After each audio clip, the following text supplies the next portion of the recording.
This is Kingsbarns, where I'm going to start the walk today from Kingsbarns to Crail and then onwards to Anstruther.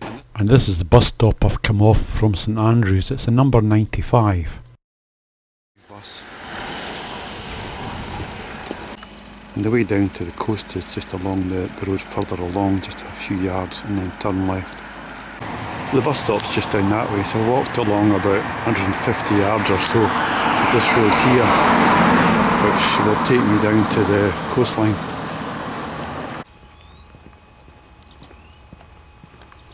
It's a car park down at the bottom of the road from Kingsbarns, and the way to St Andrews is along that direction. Well, the way I'm going to do is through the car park and over this way.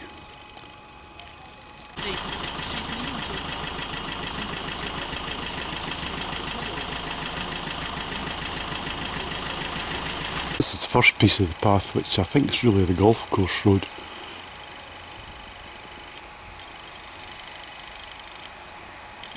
This little bit's beside the golf course, and there's a quite handy toilet break here.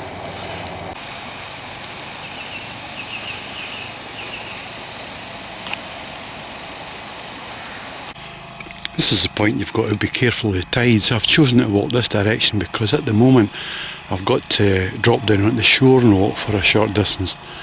But if the tide was in, I'm sure you could find your way along this bank in here.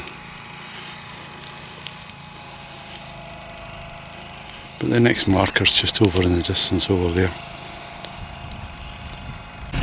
That's the part which I had to come down onto the shoreline, just right along here, over these rocks, and then you can get up the grass bank and just here.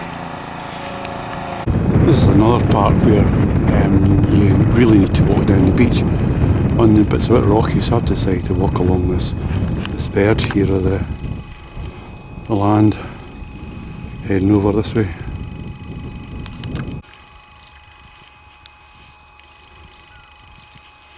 Some lovely views out to the sea there. And the good thing about coming along this section is there's even a beautiful seat to sit there and admire the view from. This is one area where you really don't have much choice but walk along the beach, so the tide would affect you here. I've been walking 1 hour now since I got off the bus, and there was a couple of patches back there where you had to walk along the shoreline. But now I'm on, believe it or not, another golf course.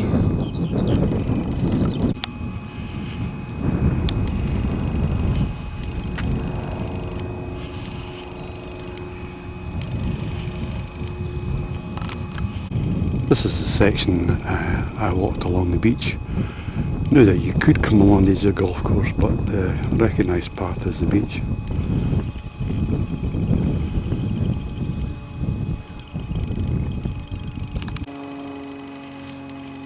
This is Constantine's Cave, which you do walk past.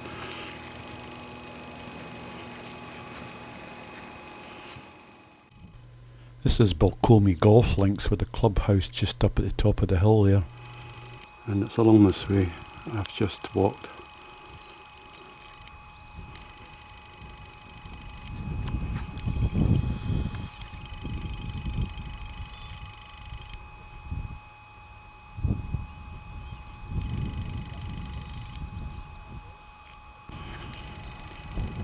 This is Fife Harbour, first mentioned way back in 1537.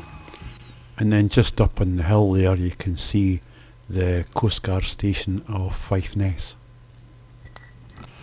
is Fife Lighthouse. It's just beside a little shed here which belongs to the Fife Bird Club.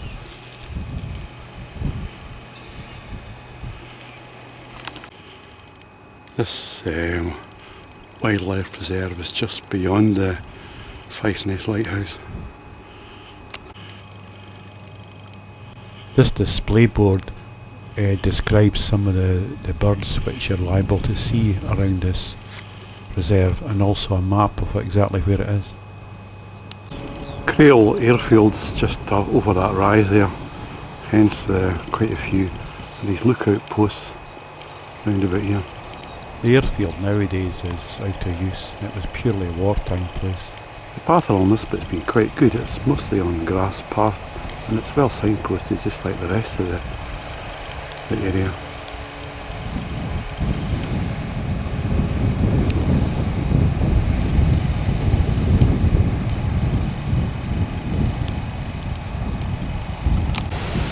First sign of Crail coming in. This is Crail caravan site.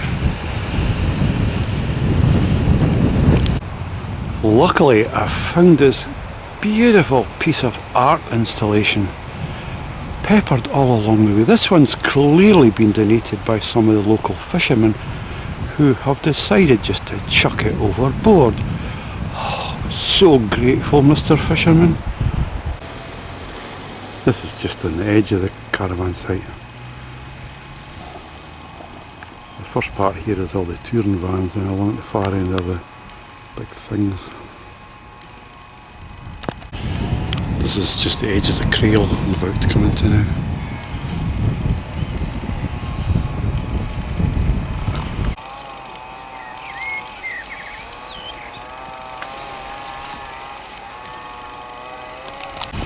That's a very nice area. I came along the top path, but you can do the top one or the bottom one. There's loads of seats and there's a toilet block along there too. Nice place to stop for your lunch.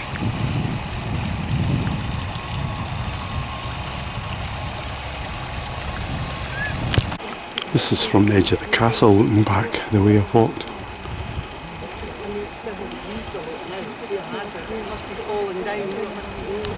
And the harbour itself is just down these steps here, but the marker board, as you can see, points up to the right here.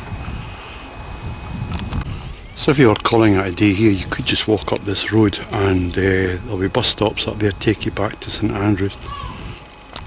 This is the harbour at Crail.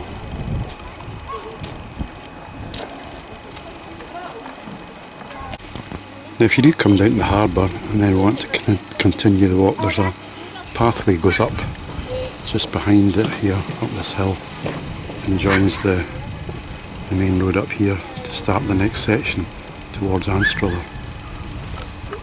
That's the main road up there where there are bus stops coming in from Crail from the harbour, and you just walk down between those houses and continue along this way.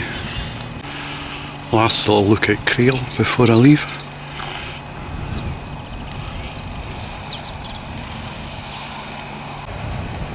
On my way to Anstruther now. Shows on the sign there about 3 miles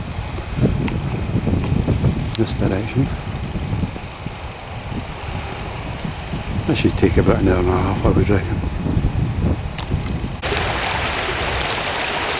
This part's been walking over this grass here. There aren't many signs, but there is a faint path which you can follow. I'm just crossing over a bridge here and then heading up the hill. There are quite a few caves in the rock here, no doubt being hollowed out by the sea.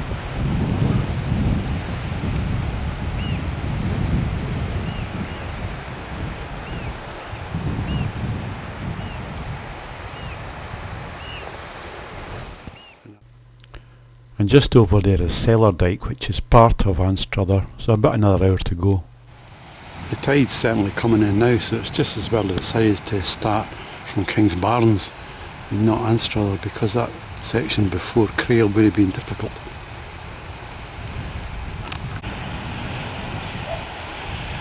Getting quite close to Anstruther now.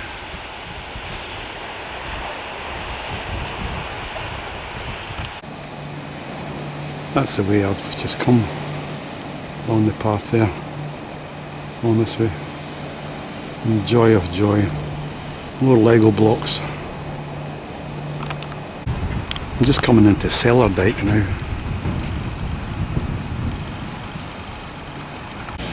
The harbour at Cellar Dyke. You walk along this quite attractive little street in Cellar Dyke.